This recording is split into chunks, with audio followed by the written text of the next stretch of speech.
सावन में वह तलवार पुरानी थी, बुंदेले हर बोलों के मुँह हमने सुनी कहानी थी।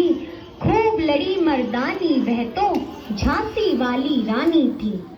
और इस तरह इस वीरांगना ने भी अपने देश को बचाने के लिए अपने प्राणों की आहुति दे दी।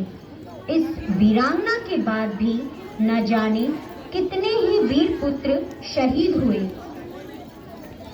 विद्रोह हुआ और नील विद्रोह समाप्त होने के पश्चात ही आदिवासी विद्रोह शुरू हुआ, जो कि एक मुंडा आदिवासी समुदाय के द्वारा शुरू किया गया, जिसका नेतृत्व बिरसा मुंडा ने किया। 9 जून 1900 को बिरसा को ब्रिटिशर्स ने जेल में जहर देकर मार दिया था। 28 दिसंबर 1885 में एक गठन की शुरुआत हुई, भारतीय राष्ट्रीय कांग्रेस। इसकी शुरुआत दादा भाई नौरोजी, श्याम मेहता, काशी नाथा तेलन आदि भारतीय सदस्यों द्वारा हुई। इसका उद्देश्य भारत की आजादी ही था, लेकिन उसे पाने का तरीका काफी अलग था। इस गठन के कुछ वर्षों बाद इस पार्टी के सदस्यों में वैचारिक मतभेद उत्पन्न होने प्रारंभ हो गए और 2 नए दलों का उदय हुआ। इनमें से पहला दल था नरम दल और दूसरा दल था गरम दल। नरम दल के खेमे में गोपाल कृष्ण गोखले, दादा भाई नौरोजी, मोतीलाल नेहरू, फिरोज शाह मेहता, सुरेंद्र नाथ बनर्जी आदि थे। और गरम दल के खेमे में लोकमान्य बाल गंगाधर तिलक, लाला लाजपत राय, बिपिन चंद्र पाल और अरविंद घोष थे।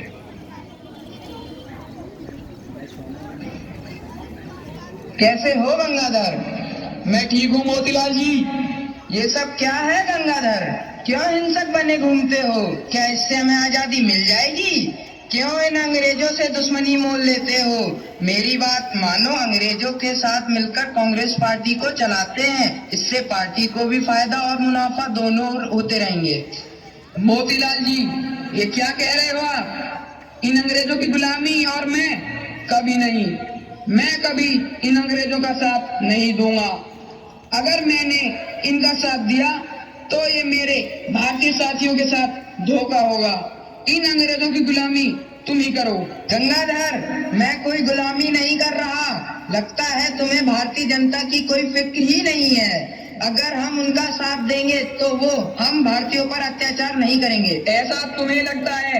इतिहास उठाकर देखो, उन्होंने किस प्रकार हमारे पूरे भारत पर अपना शासन जमाया है और तुम फिर भी उनकी वकालत कर रहे हो। तो तुम्हें क्या लगता है, तुम्हारे वंदे मातरम के नारे लगाने से, वंदे मातरम का गान करने से देश आजाद हो जाएगा? दादा, मैं तब तक इसी तरह प्रदर्शन करता रहूंगा, ये नारे लगाता रहूंगा, जब तक पूरा भारत देश इन अंग्रेजों को अपने देश से बाहर निकालने में सफल नहीं हो जाता। तो लगता है गंगाधर, तुम और हम अब साथ नहीं चल पाएंगे। अब तुम अपना रास्ता चुनो और हम अपना। जैसा तुम्हें ठीक लगता है। गंगाधर, मैं तुम्हारे साथ हूँ। हम तुम्हारे साथ है गंगाधर। माफ करना गंगाधर, हमें तुम्हारा रास्ता ठीक नहीं लगता, इसलिए मैं तुम्हारा साथ नहीं दूंगा। हम भी नहीं। और इस तरह कांग्रेस पार्टी नरम दल और गरम दल 2 हिस्सों में बट गई और गरम दल वंदे मातरम का नारा लगाते हुए हिंदुस्तानियों को जागरूक करने लगे और उधर नरम दल अंग्रेजों की चाकरी करने में लगे हुए थे। देश को आजाद कराने में महात्मा गांधी का योगदान सराहनीय रहा है। गांधी जी ने अहिंसा और सत्य को हिंसा के खिलाफ लड़ने के 2 सबसे अहम हथियार बताए हैं। कम ही लोग जानते हैं कि सत्याग्रह की शुरुआत गांधी जी ने सबसे पहले भारत में नहीं बल्कि दक्षिण अफ्रीका में की थी। वकालत की पढ़ाई कर जब वो विदेश से भारत आए तो उन्होंने अपना यह आंदोलन जारी रखा। भारत में सत्याग्रह आंदोलन उनका पहला आंदोलन था, जिसे चंपारण सत्याग्रह आंदोलन भी कहा जाता है। यह आंदोलन सन 1917 में किया गया। बिहार के चंपारण जिले के तिनकथिया प्रथा के चलते किसानों को नील की खेती करनी पड़ रही थी। उनकी स्थिति दिन ब दिन दयनीय होती जा रही थी। किसानों को अपनी जमीन के सबसे उपजाऊ हिस्से पर नील की खेती करनी पड़ती थी। उस नील को बेहद ही सस्ते दामों पर अंग्रेजों को बेचने के लिए मजबूर किया जाता था। इन्हीं कारणों के चलते राजकुमार शुक्ल जी ने गांधी जी से मुलाकात की और उन्हें चंपारण आने के लिए आमंत्रित किया। मोहनदास जी, देख रहे हो ना क्या दशा हो गई है हमारे किसानों की। हाँ राजकुमार जी, इन सब की ऐसी दशा देख मुझे भी बहुत दुख है।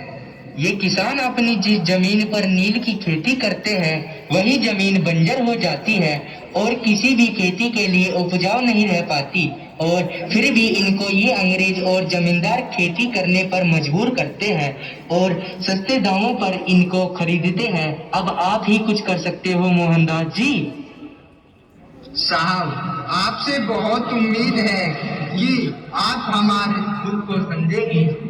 मुझसे जो हो सकेगा मैं आपके लिए जरूर करूंगा।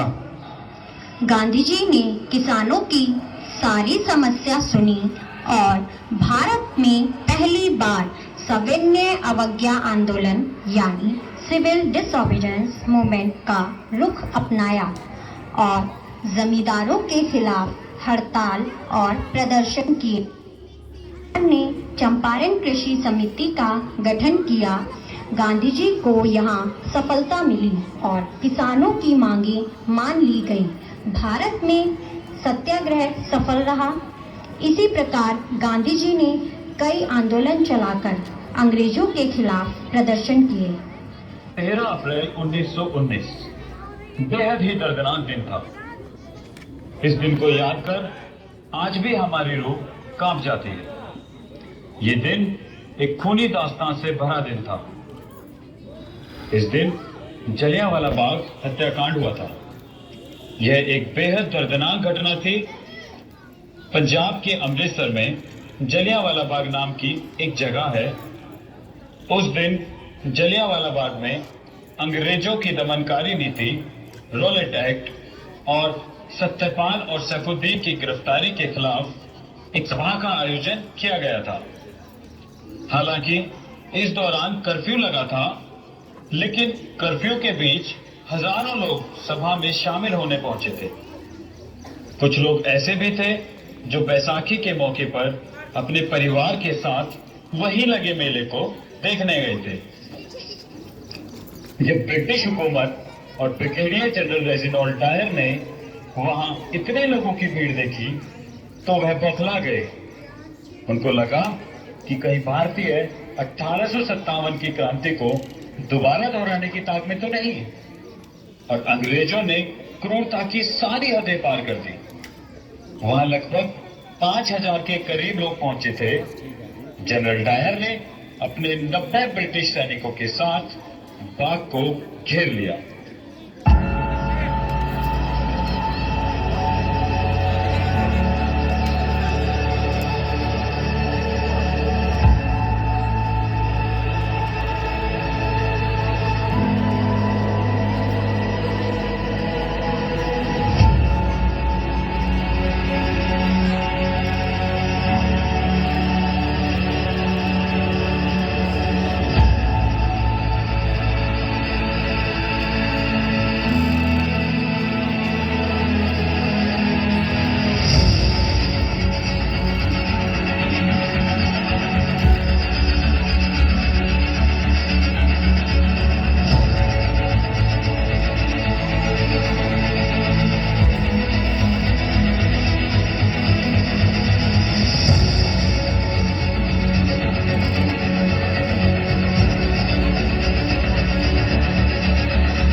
ब्रिटिश सैनिकों ने महज 10 मिनट में कुल 1650 राउंड गोलियां चलाई।